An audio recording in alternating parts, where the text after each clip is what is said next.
Ang unang sulat ni Pablo kay Timoteo. Unang kabanata. Mula kay Pablo na apostol ni Kristo Jesus ayon sa utos ng Diyos na ating tagapagligtas at ni Kristo Jesus na ating pag-asa. Kay Timoteo na tunay kong anak sa pananampalataya.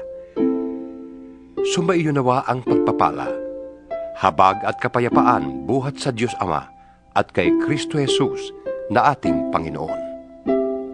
Gaya ng itinagubiling ko sa iyo bago ko pumunta sa Macedonia, ibig kong manatili ka sa Efeso upang sabihan mo ang ilang tao diyan na huwag magturo ng maling aral at huwag nilang pag-aksayahan ng panahon ng mga alamat at mahabang talaan ng mga angkan.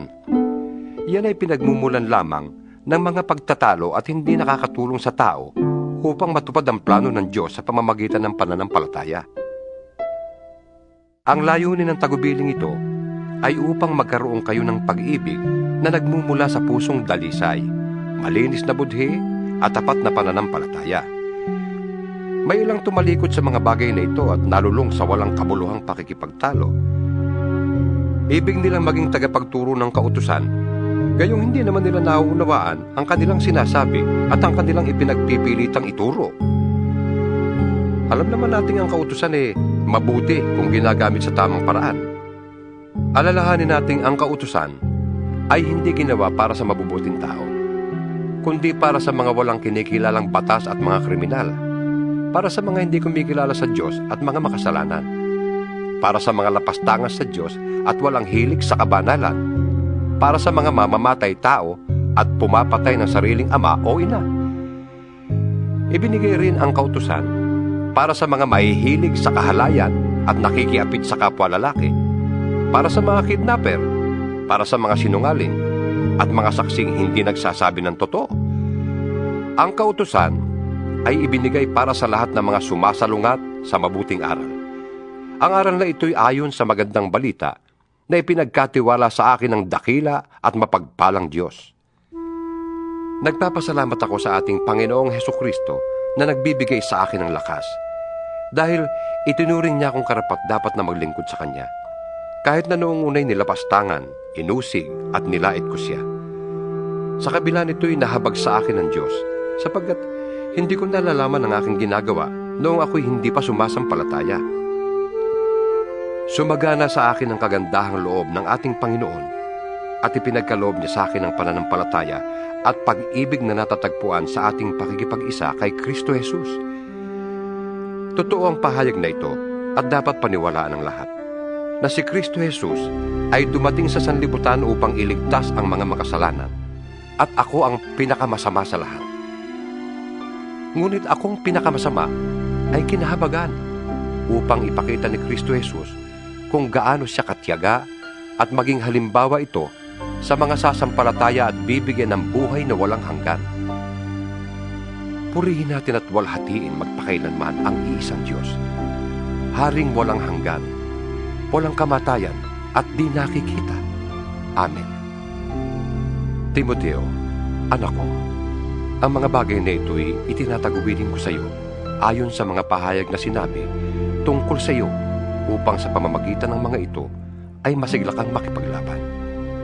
Nataglay ang matibay na pananampalataya at malinis na budhi. May mga taong hindi sumunod sa kanilang budhi, at dahil dito, ang pananampalataya nila ay natulad sa isang barkong nawasak. Kabilang sa mga iyon sina Himeneo at Alejandro.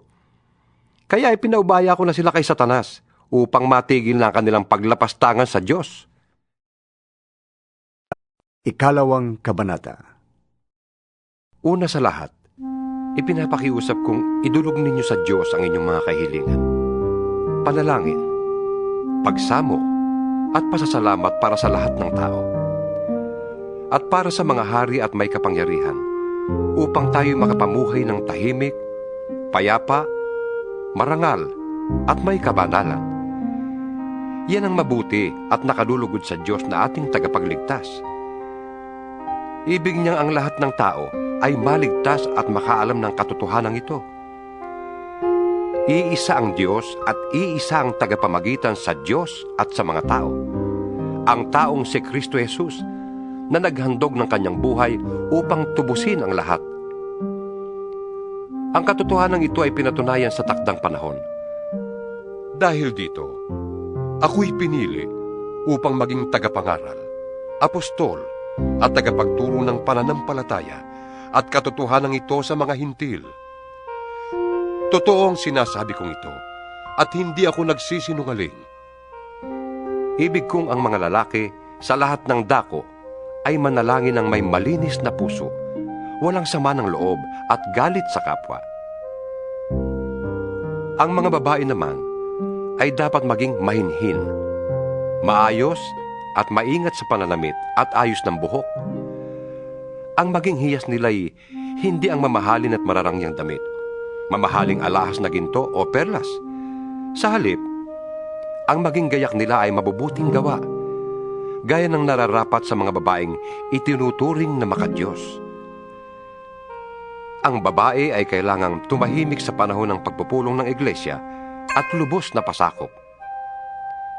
Hindi ko sila pinapayagang magturo o mamuno sa lalaki, kundi dapat silang tumahimik, sapagkat si Adan ang unang nilalang bago si Eva. At hindi si Adan kundi si Eva ang nadaya at nagkasala. Ngunit maliligtas ang babae sa pagsisilang ng sanggol kung magpapatuloy siya sa pananampalataya, pag-ibig, kabanalan at maayos na pamumuhay. Ikatlong kabanata. Totoo ang pahayag na ito, na ang nagnanais na maging tagapangasiwa sa iglesia ay naghahangad ng mabuting gawain. Kaya nga, ang isang tagapangasiwa ay kailangang walang kapintasan. Isa lamang ang asawa, marunong magpigil sa sarili, maingat, kagalang-galang, bukas ang tahanan sa iba, at may kakayahang magturo. Hindi siya lasenggo, hindi marahas, kundi mahinahon, hindi mahilig makipag-away, at hindi maibigin sa salapi. Dapat, mahusay siyang mamahala sa sariling pamilya, iginagalang at sinusunod ng kanyang mga anak. Sapagkat paano siya makapangangasiwa ng maayos sa iglesia ng Diyos kung hindi niya maayos ang sarili niyang pamilya? Kailangang siya matagal ng mananampalataya, sapagkat kung hindi, baka siya maging palalo at mapahamak na gaya ng dyablo. Bukod dito, kailangang siya may mabuting patotoo sa paningin ng mga hindi sumasampalataya upang di siya mapintasan at hindi mahulog sa bitag ng dyablo. Ang mga tagapaglingkod naman ay dapat ding maging kagalang-galang, tapat mangusap, hindi lasenggo, at hindi sakim sa salapi. Kailangan sila'y tapat sa pananampalataya na ating ipinapahayag at may malinis na budhi. Kailangang subukin muna sila. At kung mapatunayan sila'y karapat-dapat, ay saka sila gawing tagapaglingkod. Gayon din naman, ang mga babaeng tagapaglingkod ay dapat na maging kagalang-galang, hindi tsismosa, mapagtimpi, at matapat sa lahat ng mga bagay. Ang mga tagapaglingkod sa iglesia ay dapat isa lamang ang asawa at maayos mga siwa sa kanyang mga anak at sambahayan. Ang mga tagapaglingkod na tapat sa tungkulin ay iginagalang ng mga tao at buong tiwalang makapagpapahayag tungkol sa pananampalataya kay Kristo Jesus. Umaasa akong magkikita tayo sa lalong madaling panahon. Ngunit isinulat ko ang mga ito upang kung hindi ako makarating agad, ay malaman mo kung ano dapat na maging ugali ng mga taong kabilang sa sambahayan ng buhay na Diyos sa iglesia na haligi at saligan ng katotohanan. Hindi maikakaila na napakadakila ng hiwaga ng ating relihiyon. Siya'y nahayag ng maging tao, pinatunayang matuwid ng Espiritu, at nakita ng mga anghel, ipinangaral sa sanlibutan, pinaniwalaan ng lahat at itinaas sa kalangitan. Ikaapat na kabanata. Maliwanag ang sinasabi ng Espiritu na sa mga huling araw ay iiwan ng ilan ang pananampalataya. Susunod sila sa mga mapanlinlang na espiritu at sa mga turo ng mga demonyo. Ang mga turong ito'y pinalalaganap ng mga taong sinungaling at may mga manhid na budhi. Ipinagbabawal nila ang pag-aasawa at ang ilang uri ng pagkain. Mga pagkaing nilikha ng Diyos upang kaining may pasasalamat ng mga mananampalataya at nakakaunawa ng katotohanan. Ang lahat ng nilikha ng Diyos ay mabuti at walang dapat ipalagay na masama. Sa halip ay dapat tanggaping may pagpapasalamat, sapagkat ang mga ito'y nililinis ng salita ng Diyos at ng panalangin. Kung ituturo mo sa mga kapatid ang mga bagay na ito, ikaw ay magiging mabuting lingkod ni Kristo Jesus. Maipapakita mong pinalakas ka ng mga turo tungkol sa pananampalataya at sa mabuting aral na iyong sinusunod. Huwag mong pag-aksayahan ng panahon ang mga alamat na walang halaga. Sa halip, magsanay ka sa kabanalan. May pakinabang sa pagpapalakas ng katawan. Ngunit ang pagsasanay sa kabanalan ay mapapakinabangan sa lahat ng paraan, sapagkat ito'y may pangako hindi lamang sa buhay na ito ngayon, kundi maging sa buhay na darating. Totoo ang salitang ito at dapat paniwalaan ng lahat. Dahil dito, nagsisikap tayo at naghihirap, sapagkat umaasa tayo sa Diyos na buhay at siyang tagapagligtas ng lahat ng mga tao, lalo na ng mga mananampalataya. Ituro mo't ipatupad ang lahat ng ito. Huwag mong hayaang hamaking ka ninuman dahil sa iyong kabataan. Sa halip, sikapin mong maging halimbawa sa mga mananampalataya sa iyong salita, ugali, pag-ibig, pananampalataya, at malinis na pamumuhay. Habang wala pa ako riyan, iukol mo ang iyong panahon sa pagbabasa ng kasulatan sa harap ng mga tao, sa pangangaral at sa pagtuturo. Huwag mong pababayaan ang kaloob ng Espiritu Santo na ibinigay sa iyo ng magsalita ang mga propeta at ipatong sa iyo ng mga pinuro ng iglesia ang kanilang kamay. Isagawa mo ang mga ito at pag-ukulan mo ng panahon upang makita ng lahat ang iyong pag-unlad. Pakaingatan mo ang iyong pagkilos at pagtuturo. Patuloy mong gawin ang mga bagay na ito upang maligtas ka, pati na ang mga nakikinig sa iyo. 5 Kabanata. Huwag mong pagsasalitaan ng marahas ang lalaking nakatatanda sa iyo, kundi paalalahanan mo siya na parang sarili mong ama. Pakitunguhan mo namang parang kapatid ang mga nakababatang lalaki.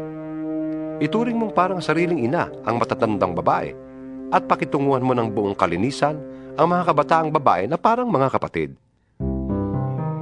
Igalang mo ang mga biyudang walang ikabubuhay. Subalit, kung ang isang biyuda ay may mga anak o apo, sila ang unang dapat kumalinga sa kanya bilang pagtanaw ng utang na loob, sapagkat ito'y nakalulugod sa Diyos. Ang tunay na biyuda ay iyong nag-iisa na sa buhay, at tanging sa Diyos lamang umaasa, kaya't patuloy siyang nananalangin sa araw at gabi. Samantala, ang biyudang nabubuhay sa kalayawan ay maituturing ng patay.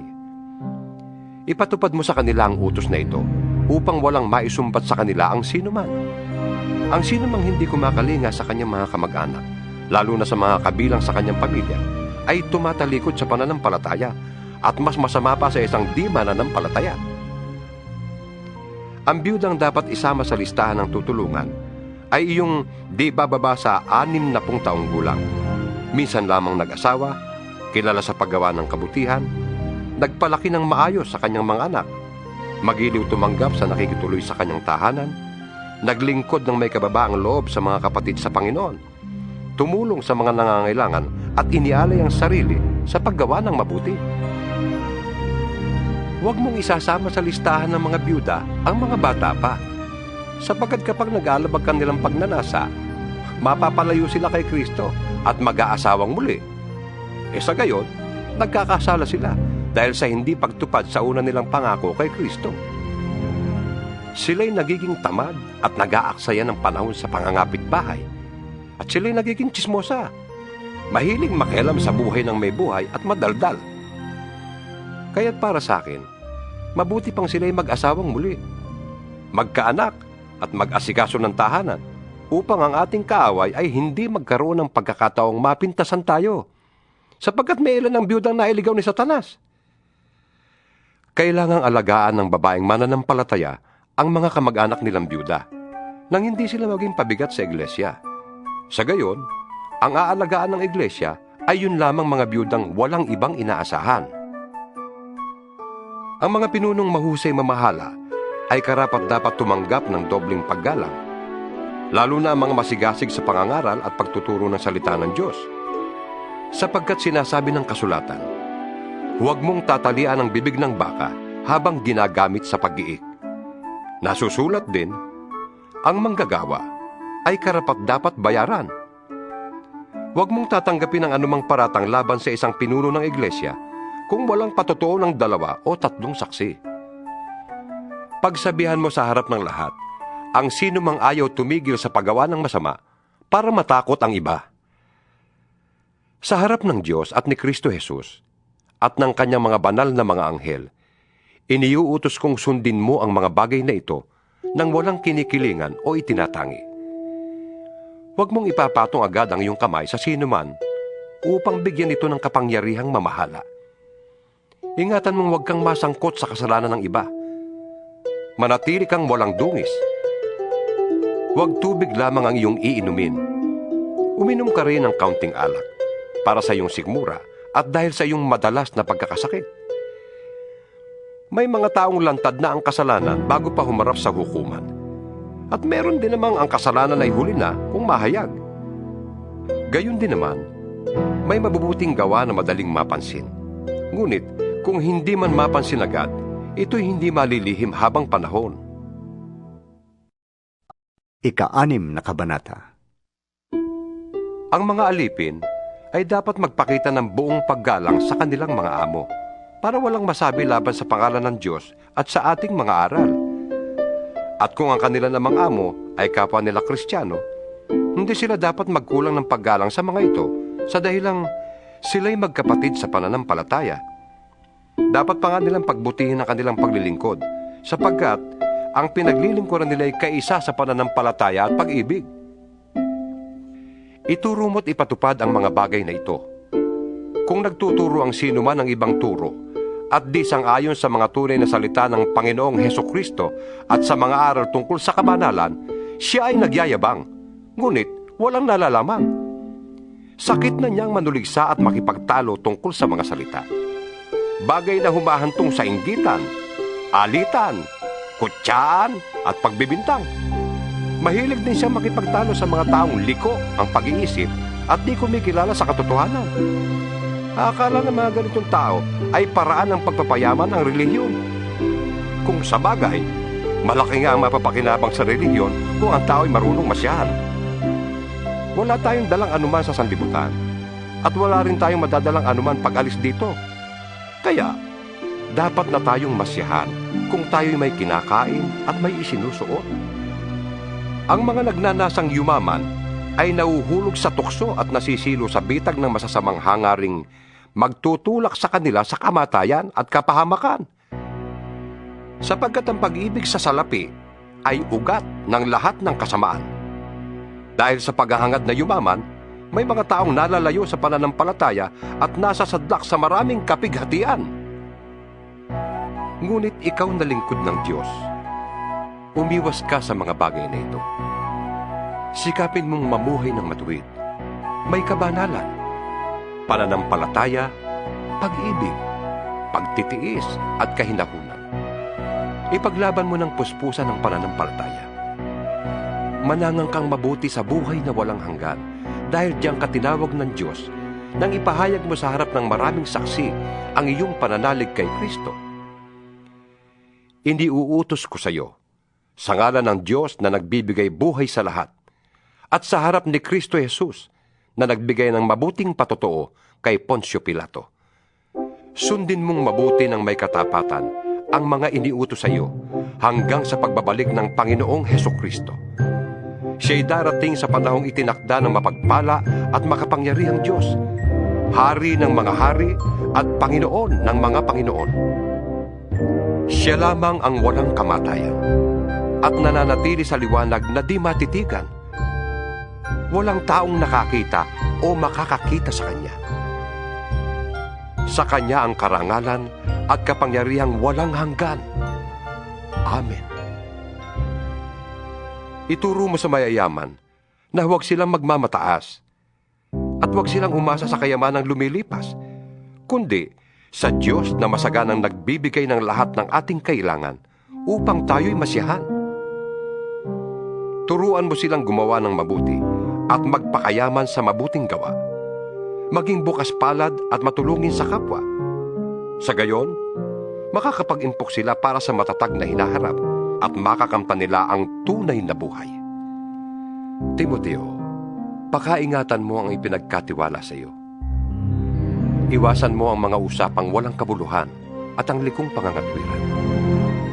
Dahil sa kanilang pagmamarunong, may mga taong nalihis sa pananampalataya. Pagpalain nawa kayo ng Diyos.